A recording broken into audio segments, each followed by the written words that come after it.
ուղղակի։ Կարելի է մեկ էլ մի հատ բան, քանի որ ամեն օր այդ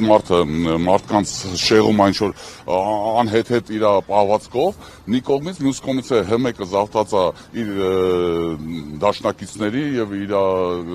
կուսակցականների կողմից եւ իրանք ամբողջ դաշտը տիրապետում են եւ մարդկանց թույլ չեն տալի ընդհանրապես ընտրությունից առաջ որ մենք կարողանանք ներկայացնենք թե ապագայի մասին մեր տեսականները թե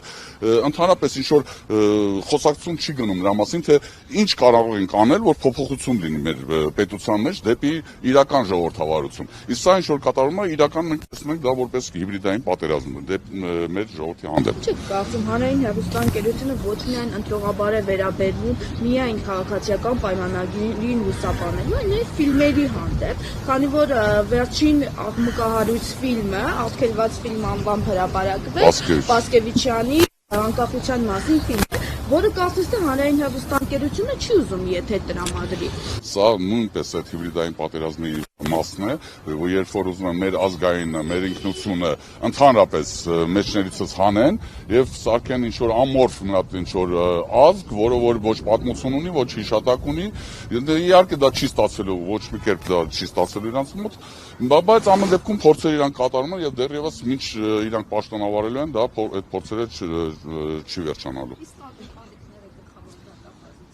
Ամեն դեպքում անկնկալի իրական ոնց որ ասեց իմ գործընկերը չկա, սակայն սա նրա մասին է, որ իրանք պետք է հասկանան, թե ՀՄԷԿ-ի ղեկավարությունը, թե հանձնաժողովի ղեկավարությունը, թե ԱԱԾ-ն, թե դատախազությունը պետք է հասկանան, որ պատասխանատվություն են կրում նույնպես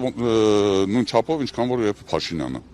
Դուք հրավեր չեք ստացել։ Նայեք, ասեմ իմ գործընկերը ստացել էր հրավեր սեպտեմբերին, նրանից հետո եւ մեր մի ուրիշ գործընկերոջ հրավիրել էին եւ թույլ չտվեցին խոսալու, նույնպես զրպարտեցին իրան, քանի որ ինքը ներկայացրեց որպես նժարի համահիմնադիր եւ դրանից հետո իրան ասին դուք 1% էլ չէիք ստացել, անցած իսկ նժարը նոր ստեղծած կուսակցությունա, քանի որ այդ մարդը եղել էր միջև այդ ուրիշ կուսակցության անդամ, իրանք հաստերը մանիպուլյացիա աներով ուզում էին նժարի բանը գցեին։ Հասկանալի է, հա, իրանց գործելի ոճը, դա անընդունելի է, բայց մենք պատրաստ ենք, եթե հրավիրեն, մենք կարող ենք այս ամենը ներկայացնենք այնտեղ, մասնակցենք բանավեճերի, եթե պետք է։